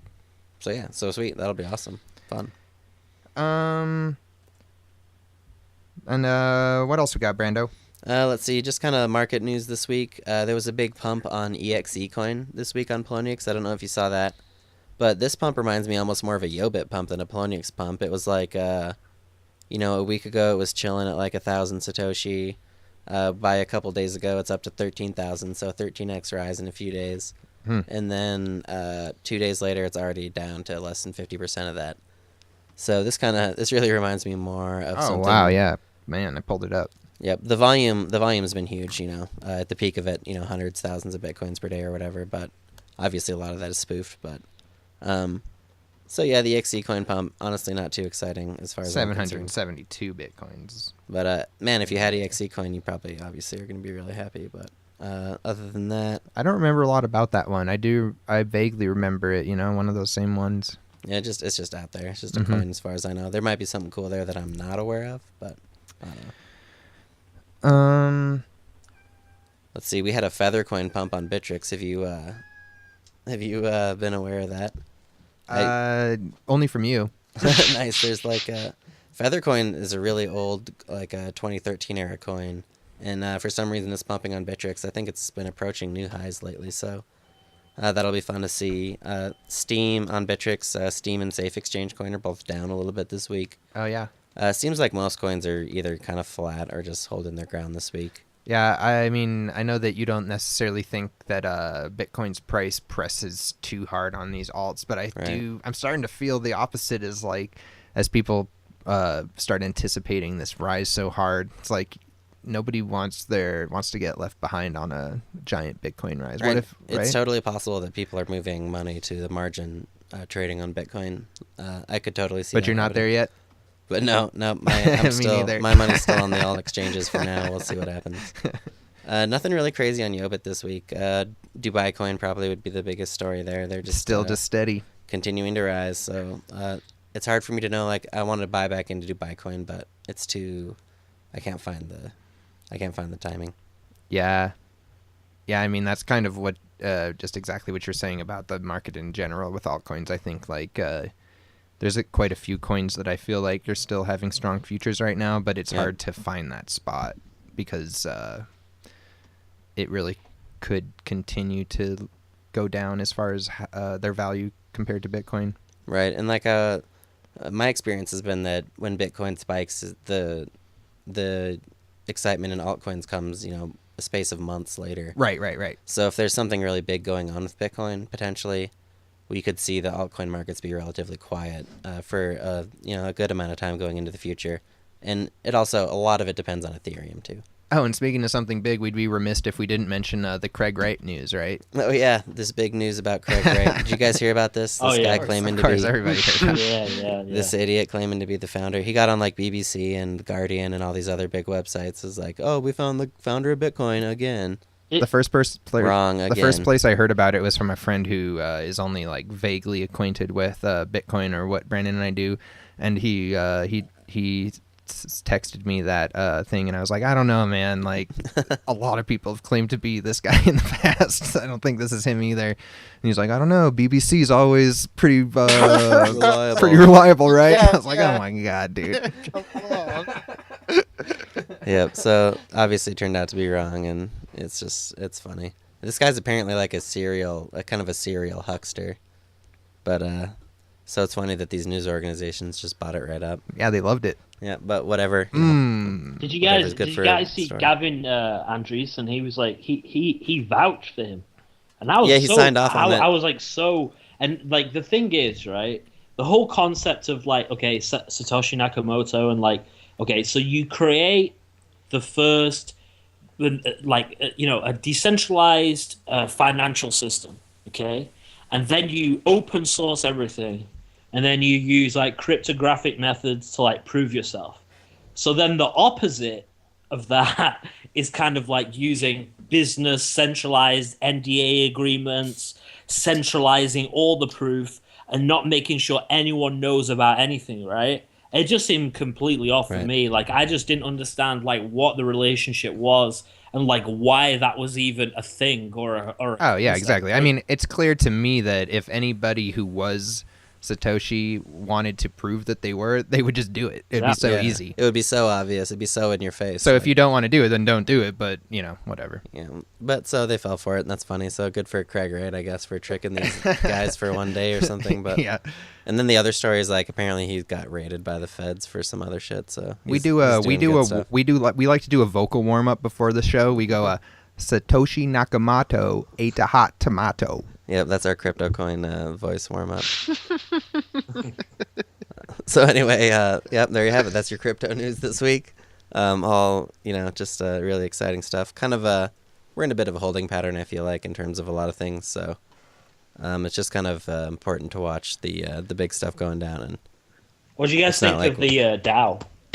How that's developing? I think it's sweet, man. It looks awesome. Yeah. Honestly, like... But it's one of those things that's been promised before, so I'll be more. I'm not gonna buy into it until I can actually see something real. I think it's pretty cool. I bought a tiny bit just because I think I couldn't hurt me not to. But I just I'm excited to see where it goes. Talk about maybe the wrong number of cooks in a kitchen. Yeah. Yeah, because that's kind of the whole idea of that coin is to pack as many cooks in as you can, right? So that'll be. I'm curious. I'm really curious to see how that one plays out. I'm happy to see some of these high profile new ideas starting to come out of the woodwork. So that tells me maybe we are in for a little bit of maybe a little bit more fun with the altcoin markets going forward. But with DAO and all these kind of a few big projects getting announced, we might see some activity. Well, they're starting to get they're just starting to separate. Like they aren't just mineable blockchains that. Yeah, that's true. It's a different thing now. It's like obviously the DAO is its. So one thing ICO maybe or Tim you might be able to know, or Brandon, is with the DAO. What I've been wondering is, it seems to me that this is basically the first of many DAOs that will exist, and that this is like basically the first publicly funded DAO, because when they're saying that this is open source software, doesn't that indicate that anyone could start one of these at any point in time? Yeah, but it's the same as Bitcoin though. It's like the first is always the prime mover, right? So it's like relatively, you would say like Bitcoin is the best because it was the first one. So relatively, DAO Hub or the DAO is the best because it's the first one. And not only that, it's like moving to the third largest crowdfund. No, I think it'll be the second pretty soon. The second largest crowdfund ever to exist. Wow. So, so if you think about it in terms of like, the way I like to think about it, just to really simply explain it to people, is a decentralized hedge fund. So you basically, voting on a 51%, like a company votes, on what you're putting, funds into, or if you're extracting funds or whatever like that, right? In Ethereum. So for me, it kind of is a new paradigm, and I'm really excited about it because it's the wisdom of the crowd again. And as I spoke to you guys before about the wisdom of the crowd isn't really proven yet. Like there is no real, case of the wisdom of the crowd doing one thing or another. So it'll be very exciting to see if it will happen and how it will happen, right? Yeah, I appreciate that, because I think that from my, once again, devil's advocate perspective, I feel as though I don't always know if people can make the best decisions all put together, like especially about something as far as a business. That's what I say, like too many cooks in the kitchen, or we were talking about having the right number. Yeah. These people are going to have to somehow agree on something to fund that's going to make them money in the long run. Like it's going to be if that is a successful way to make decisions, then man, we will be on the track to something. Yeah, but think about my instinct is it's just going to be a lot of indecision. So it'll be funny to see. I'm really curious to see how it plays out with that. And do you know if that is Slockit tied to the DAO, or is that like part? I felt like that's going to be one of the initial sort of contracts submitted to the DAO. It's a proposal, right? So essentially, what happens with a DAO is anyone can submit a proposal to the DAO. So the proposal is a business proposal. So it's like, how much profits are you getting from this particular thing? How much is the DAO? How much money is a DAO or Ethereum putting into the project? What are the stipulations of the contract? And that's all in an immutable Ethereum smart contract, right? So once that's been decided, it's good to go, right? So the first proposal is Slockit. So it's something where the DAO can put funds, and then in return it gets a percentage maybe of Slockit's revenue, or a percentage of copyrights or whatever they want to produce as a company. So then you've got other proposals that are going to come in, and that's what makes it very interesting, is because you're going to have some serious business talks about what you're going to accept and what you're not, because obviously people are going to be very protective over their finance, right? So everyone's going to be questioning everything. So that's I have to actually apologize because when I was thinking earlier about the physical goods, this is what I thought we were talking about, was the DAO. So I'm sorry about that. Right. Oh, nice. So I guess I'd like to propose that question again. Like, if there's going to be physical goods involved with like a contract that somebody might present, how would that ever be able to? Like, how would they ever be able to get that money back into the into the Ethereum blockchain? It kind of reminds me of the peg issue. Like, how do you enforce that?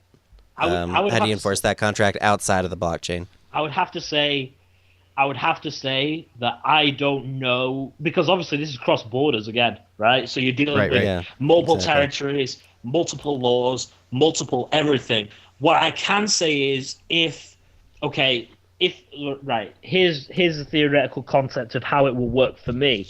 If you've got smart contracts on their side of the system, right, the company, and then you've got smart contracts on the DAO side, right, and then on the proposal when it's accepted, there's stipulated terms as to the funding amounts and all that sort of stuff into an Ethereum account or whatever, then it could work. But again, with tangible goods and stuff like that, I don't think that's going to work. I don't think that it's going to be very hard. Yeah, for you to work really out. don't. I think that's kind of the dream in a way, because like if that's what brings it into the real world in a certain sense. Yeah, for a lot of people. But I mean, does it really need to? Maybe no, not necessarily. No, Maybe the potential of blockchain is unlocking digital assets. Some of the DAO's descriptions though included those types of like ideas. Yeah. It could be cataloged, I guess. You could have like a cat, but again, like you can't check if it's like time stamping, right? It's like you'd have to have like the government would have to certify it basically. Yeah. Well, it seems like the only power that they have like right off the bat is to just terminate the contract, which means they could lose whatever money that they put out there, which might be better in the short run than the long run. But at the same time, I guess they're going to be putting in a pretty big risk if they ever have anybody create anything off the chain. Oh, and that's I don't know. It's interesting. We'll see how it plays it'll be out. Cool. Can I just chip in, guys? Just to say my thought on this. Oh, anytime. This whole process is. I mean, I agree with the whole wisdom of the crowd, and I've always been fascinated by nature and how that completely, if you want to call it, wisdom of the crowd. But equally, and it's always nags in my head, that wisdom of the crowd, isn't that just democracy? Doesn't that just give you Hitler? Doesn't that give you Mussolini? Doesn't that give you Tony Trump. Blair? I mean, it's easy to manipulate the 51%. It's very easy, and that's why I think that's why to me, decentralization. What excites me about decentralization is no barriers, none of this crowd, none of the 51%, none of anything. Just having it one to one. And you said it earlier on. I mean, people sort of joking like it's a dull moment, but yeah, it is peer to peer, no barriers. And I know we say it's a dull moment, but that is so crucial, and that's why I'm. Like I said before, I don't want to sort of maybe it's not step into that minefield now, but I always, whenever I hear this 51% or the wisdom of the crowd, I'm very much aligned with it, because like I said before, nature has this, but in humans, well, you don't have to be that. You don't have to take that step back too far to sort of see the wisdom of the crowd and look at the world we live in. I mean, democracy's everywhere. So what's great about this wisdom of the crowd discussion too is we can talk about like, is the crowd right? But we also have the Augur token coming out for Ethereum that essentially is a prediction engine based on wisdom of the crowd.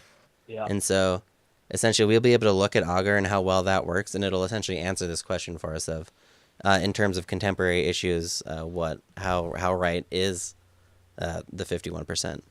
Can people just predict what's going to happen? Yeah, exactly. So it'll be really interesting to see going forward how it plays out. Well, yeah, then you got to get into the point as well. I mean, I know this is an open up discussion, but we're not that far away. We're on the brink of having artificial intelligence, and then what? And how do we deal with that? I mean, because surely sometimes the wisdom of the crowd might say one thing, but actually, in logical says, well, actually, we shouldn't do that. And this is going to be one of the interesting questions we're going to have to face and I think it's really we have to sort of face these questions, because artificial intelligence. I mean, it's one of the. I don't know. I read a very great quote about this, and it says, as much. So we give artificial intelligence a really simple question, and we say, well, okay, look, this is what's really benign. What really annoys us? I know what really annoys us: spam. So we say, okay, look, to test out this artificial intelligence, we give it a really simple thing and say, look, how do you get rid of spam? Look, you've got all this intelligence. Tell us, artificial intelligence, how do we get rid of it? And it comes back with a solution: kill all humans, because humans, and that's. That's classic. Yeah, that's the problem. That's a good aim. And the point I'm trying to make is that we can't ignore these things that are going to rise, and that's the thing with all these 51% this and this, that, and the other. And we've got to realize that the white elephant in the corner is the artificial intelligence, and it won't care about the majority. And that's these are I don't sort of enter that whole wider conversation, but I just think we have to be aware of all these all the time. That I think it's just really crucial to me to keep the human in control and making it one-to-one, because that's what's got us to this point. And that's why I'm always a bit wary when I hear about, the wisdom of the 51% and the wisdom of this and wisdom of that. And I'm like, well, yeah. Yeah, I can understand that, especially when we have these computers that can interact with each other. Like you could probably make a wallet that controlled some percentage of a blockchain. Well, one of the amazing things about crypto is that it gives computers for the first time the authority to exclusively hold property, right? Right. You can have a computer that has the private key to a blockchain that nobody else has access to. Prior to blockchains, it would be impossible for a computer to control assets in that way. Yeah. So, it's cool. It's the future, it's here. It can replicate itself. So, like, say you have, like, a crazy artificial intelligence, and it has control of finance. It can basically buy servers, host itself, right? And then it can also make purchases. So it can also do a lot of other things. Crypto. In technology, I think a lot of people are very they just want to go, okay, the next wave. Like, let's do the next cool thing. It's going to be really interesting, right? But at the same time, you do have to think inside yourself about some deep philosophical questions about what is right and wrong to do.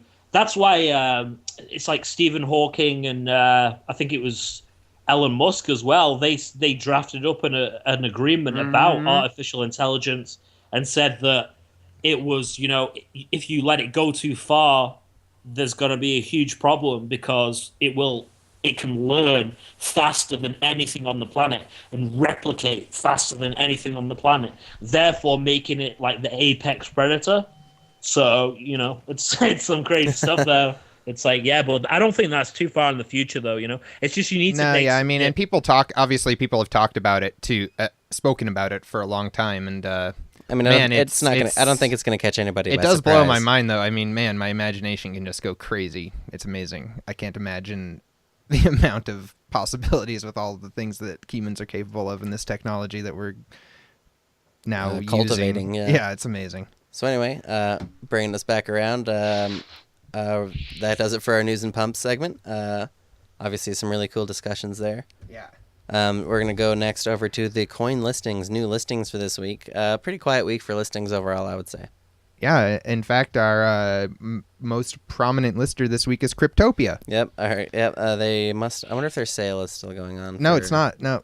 The first one was LemonCoin. ICO, did you know anything about LemonCoin? Because I know that was one of those ICOs that we lost track of. Oh, that was an ICO. LemonCoin? Yeah. I heard about it, but I didn't really... I thought, I think that was a bit before my time, before I even started doing this. Yeah, so, it was probably a few weeks before then. Yeah, I looked at it. To be honest, with my first impression, it didn't look good. That was our first impression as well. It didn't look good. It didn't look like it was sophisticated in any way. It just seemed... I mean, there was previously a lazy. We didn't even expect it to be around at this point, so... So yeah, but they listed it, so there it is. They listed Borg Coin. I don't know anything about Borg Coin. Star Trek Coin. Yep. Borg Coin. Oh, right, okay, yeah. They listed SuperTurboStake, which was kind of a Yobit little gimmicky high stake coin. I think it's a below 1 sat, so maybe it'll be better on Cryptopia where they have different base pairs and stuff. But like Ethereum. Yeah, like the new Ethereum base pairs. They listed a coin called Photon. I don't remember a single thing about that. I feel like it kind of...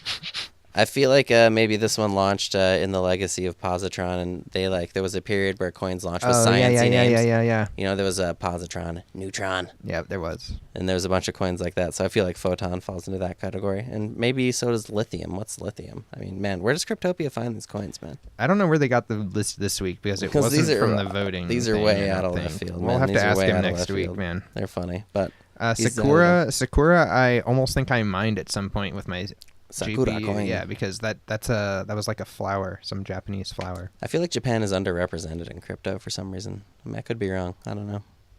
Yeah, I don't even know what their position is on crypto, like their government. Yeah, exactly. Like, they've got different coins in Japan. Like I'm friends with a lot of people in the Japanese community, and they've got coins like Mario Coin, and all these. Really? Yeah, nice. they've got a whole different scheme of it. It's like same as it's like an independent scene With essentially. their own exchanges and things too. Yeah, all that. Oh wow, Yeah, that's yeah. awesome. I would love to be able to crack into those kind of like. Yeah, that'd be really fun. You know, obviously Bitcoin. we're really. All that as well, like very interesting, weird names, and like a lot of the technology I've not really seen, but they like there's definitely interesting coins that are being traded in Japan, and there's definitely a scene for it. And recently, I think it was Bitcoin was made into an actual currency, like it's represented in Japan. Oh wow, that's So, awesome. Oh, wow. Yeah. So it's like it's pretty interesting. Like they've got a whole scene. China is like a completely different scene as well. You know, a lot of people think like China really cares about like tons of alternative coins and stuff, but in reality they actually don't. Like in reality, They just want Bitcoin, right? They want Bitcoin, Litecoin, and Ethereum is gaining some sort of traction, and like that's it. I mean, Bitcoin's almost their coin at this point, in some people's perspective, just because of the way the mining has become. So, I mean, why wouldn't they? And it's also, you know, they've had a lot of instability in their domestic stock markets and stuff. Yeah. Brazil, and so for them, Bitcoin has become like a viable alternative in a lot of ways. Yeah, I talked to someone from Brazil today actually, and the Brazilian Bitcoin community is huge. And they're talking about, you know, every country that I've spoken to or individuals from that country have their own individual like altcoin things that they like. So like, for example, Brazil, I learned today that they actually really enjoy Decred and that they really enjoy Vcash, formerly known as Vanilla Coin, which is really interesting. Well, those are two. Yeah, good coins though, definitely. Yeah, those are two coins that we are both really big fans of here at the Chain Dynamics studio. So, Makes sense. You know, got to give it up for the Brazilian people. If those are their two coins of choice, man, they nailed it. I've been noticing a strong Brazilian presence as well. It's interesting. We had awesome. we had a birthday for a Brazilian coin too recently. I don't remember the name of it. It was hard to pronounce, but well, look, on that one, guys, and I don't know where you are, but Argentina again, that's another country that because of the the financial systems they've had in the last few years, they're huge in Argentina. I speak to so many Argentinians who are, it's almost become their only coin they use. They're trading it on the streets, they're buying their shopping, they're doing their bills with it. It's unbelievable. And this is what fascinates me. And I'm fascinated, I don't know where you are, but what's coming across in the Europe with the elections and stuff over here. It's going to all, we've had already countries like Greece and Spain go under, but this could all collapse this summer over here. And there's going to be massive opportunities over here. And I'm always being fascinated that, like you said, Brazil, Argentina, they automatically get it, but Greece, no, they don't. And it's really weird how some countries will go through really bad financial ones, and they will take up all cryptocurrencies, and yet somewhere like Greece, they're still trying to struggle with the euro. And it's really weird that dichotomy. Unless you probably know more than me. I mean, unless you've heard things about what's going on in Greece that I'm not aware of. No, man, you probably know more than us. Yeah, we're sheltered up here in Bozeman, Montana, so. We have like a bunch of forests and mountains around us that protect us from everything. They block us off from the rest of the world very effectively. But it's very interesting. But it's interesting. It's an interesting. Go on. It's an interesting thought because we talk a lot about how globalized Bitcoin is, but it's interesting to think about. There's like pockets where the adoption is really high, like you said, like Brazil and Argentina, and there's pockets where the adoption is really low compared to what you'd expect, like Greece, and so. It's hard to explain. It's almost like it's a cultural thing, kind of like the meme theory. Well, can you imagine how emotional people are about money? Yeah, true. That's a good point. Like how intertwined their lives have been since the day they're born, trying to tell them what they're supposed to get and how they're supposed to get it. None of them tells them how this works. Yeah, that's true, and it's just it's one of those you have to stumble on it basically. Yeah. So interesting stuff. So that does it for our listings for Cryptopia this week. C-Cex listed 2 coins. They listed Gamebet, which has been doing really well. And they also listed 611 coin, which I've never heard of, but it's available for trade on C-Cex. It's related to registering some sort of decentralized domain. Weird. Which I believe is 611. So like blank blank dot 611. I mean, I would love that idea if those domains if it actually was, Well, I guess there would need to be something pertinent on that network for people to access. Like what's the data that's on there? I don't know how you would start to. It seems a little unnecessary when people have already put so much so much power into like certain decentralized networks, unless there's issues with those that whatever. Yeah, Another coin. And Yobit, in a surprising twist, Yobit did not list any coins this week. What? This has got to be the first week in I don't know how freaking long that Yobit. It must be 11 weeks. Yeah, exactly. Yobit. I mean, they're just they're the bread and butter for coin listings normally. So. But that brings us straight into one of our favorite segments. Yep. Boom. We're getting into the birthdays. coin birthdays, big birthdays this week. Always fun to see. These have just been great for us because they're it really turns out that coins that stick around stick around. Yeah, and it just reminds you of the coins that have succeeded, and it gives you just kind of a fun historical record of kind of the order that all these different coins came out. Is really this fun. first one, I had to do a huge double take when Brandon told me it was still around because that was ParkByte. Yep. So ParkByte came out in a pretty dark time for coins about a year ago. The markets overall were pretty cooled off, and it came out with a huge pre-mine, like 90% pre-mine or something. But the premise of it essentially is that they're going to use it as a token to validate parking, which is pretty unbelievable in and of itself. But the coin has been incredibly solid, and it's actually it's still sitting at 100 Bitcoin market cap. I know I mined a ton of this with my SHA miner when it was still mining, and I sold it all between 1,000 to 1,500. And I figured, okay, that's it for ParkByte, whatever, it must be done. Last time I checked the price, it was like 2,500 Satoshi. This thing is like, I can't believe this coin is still going this strong. It's at 2,100 right now on the last trade on Bittrex. One of those anomalies or whatever. It's weird. So, seems like ParkByte, really sick project, and they got to give them a happy 1-year birthday. And then the next one that is a 1-year birthday is Gambit, which cannot be confused with Gamebet. Yeah, Gamebet, we've been talking about the recently launched coin. This is Gambit. And Gambit launched with an interesting premise. It was an ICO coin. The ICO would go into a trading fund, and then they would go out to Twitter or whatever, and they would get these like seasoned traders to trade that trading fund for the coin. Right. And in exchange, the traders get paid in Gambit. And so I was, again, I'm often skeptical of these kind of coins, but it's actually done really well. I'm surprised to see it's done well as a coin itself for a year. Yeah, it's trading at 255 but we have no idea about the cap. validity of that premise or if it's still happening or whatever. Yeah, I'm curious. I don't know. Are people still trading like the Gambit trading fund right now? I have no idea. No. So that's interesting, but mostly made me think of the X-Man. I know that it's still trading above IPO price, which is pretty sick for a 1-year-old coin. So yeah, good for them. Happy birthday to Gambit. And then we got into 2-year coins. The 2-year birthday this week is Nautilus. This was a really interesting coin. It had it's hard for me to remember the exact details of it, but I know it had like a celebrity trader or something behind it. He was like, "Oh, this is my coin. This is Nautilus coin. I'm going to change everything."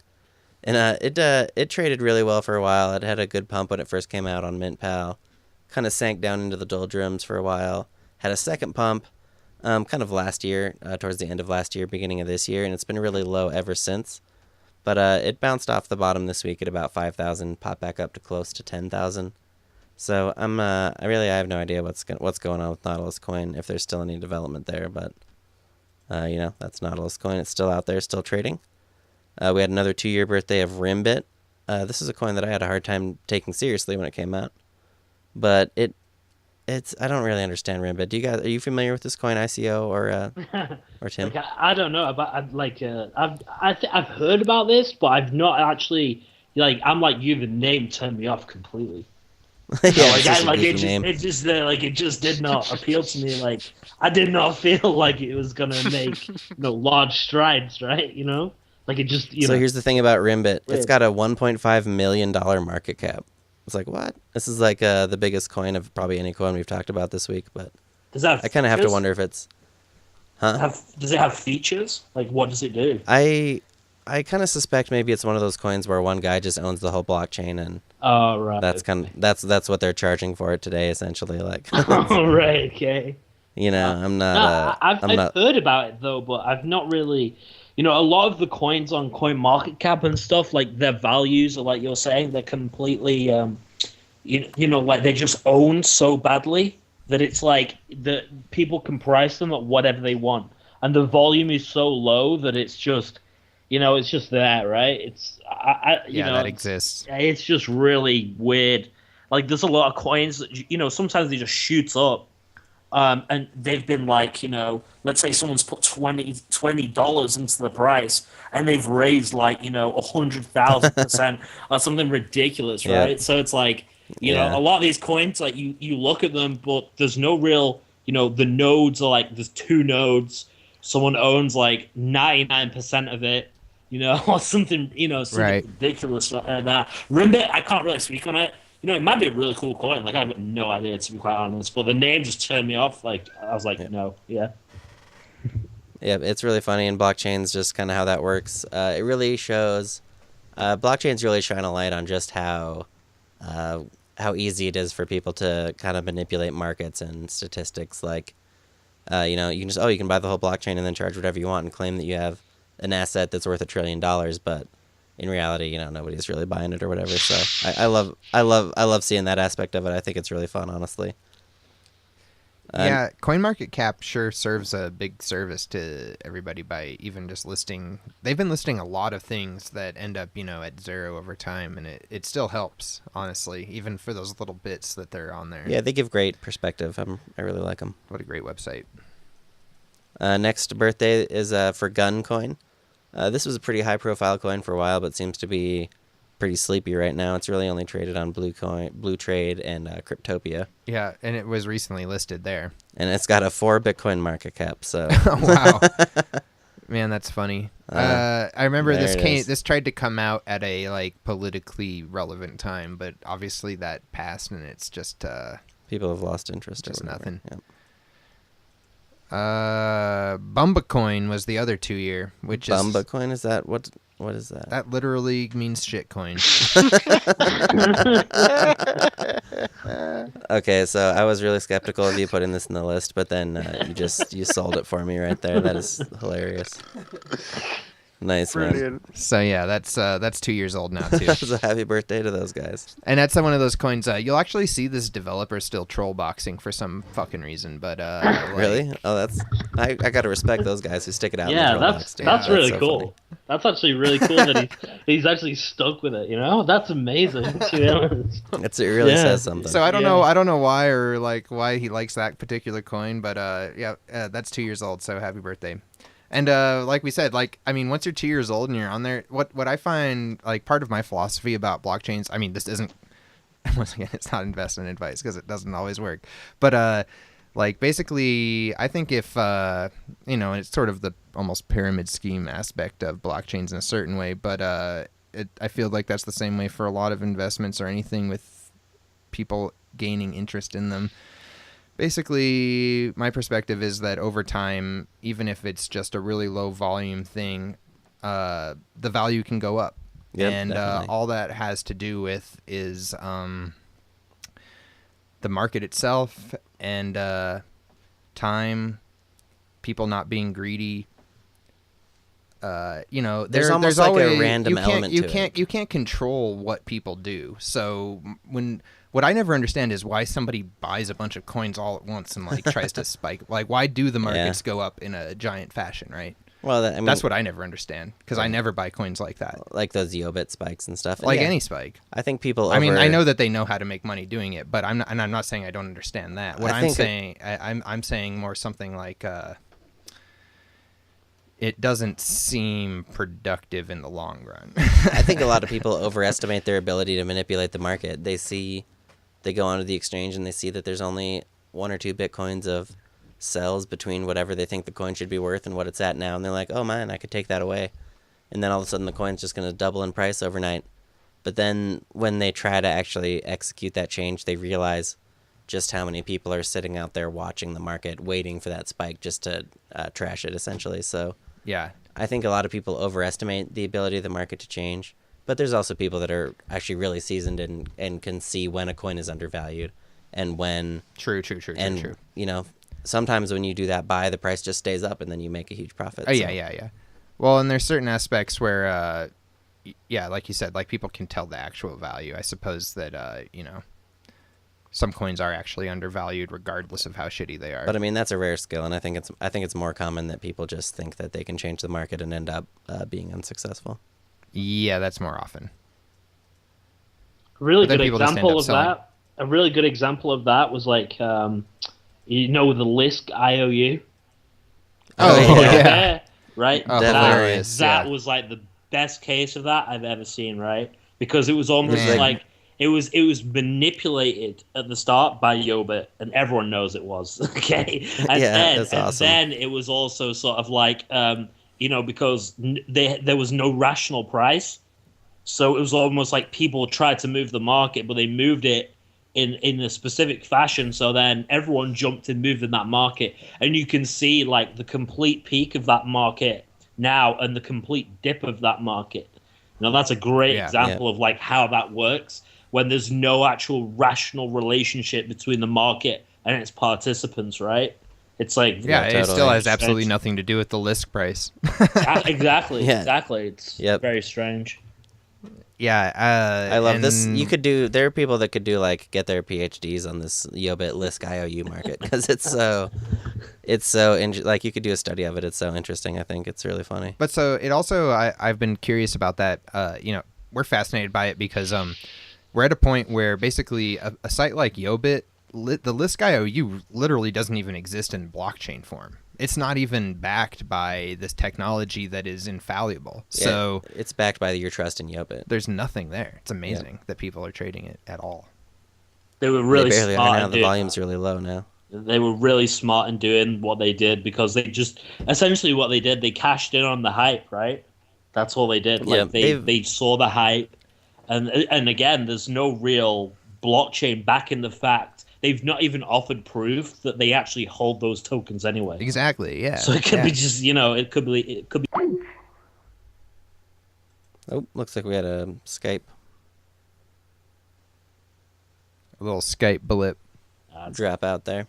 That's okay. Yeah, but it's a very strange market. That IOU market. Yeah. Well, I think that is pretty much going to wrap up Blockchain Dynamics number 11. There you have it, show number 11. Man, a lot of great discussion this week. We really want to thank both of our guests a whole lot. So thank you guys, both Tim and ICO Countdown. We really appreciate it. I mean, yeah, those are some really awesome insights, you guys. So we're really stoked to have you guys on the show. I can't wait to re-listen to these conversations, man. It's going to be really fun. Yeah, I mean, Brendan and I both are big fans of the show. So we appreciate you guys being on it so we can go back and listen to it. Yep. So, yeah, we have tons of fun with the show. And, again, a huge thanks to you guys. Be sure to check out ICOCountdown.com. And definitely check out the N99 crowd sale on the Safe Network as well. All right, N99.io and Network99.io. And I just want to say thank you again for let me appreciate the sort of like chance to come along and talk about tonight. And I'll put an open call out to you two guys. I mean, I'll both your blockchain, you two guys over there, and ICO. Yeah, we have to come on Life is People, and we'll have to we'll open this one up because I think this is the whole point of it. We can open these. Oh, thank you. So yeah, so that's. But like I say, thank you. I appreciate you. Give me the opportunity to talk about this tonight because, as you know, we're it's all about getting the word out there. So I want to thank you for your time and your support. Well, much appreciated. And as you say, we are living in the most interesting times. Yep, seriously, the craziest timeline possible. And again, big thanks to you, ICO Countdown. And we just want to say thanks to everybody and peace out. Stuck a couple Bitcoins. Money, Hold up on my Nakamoto.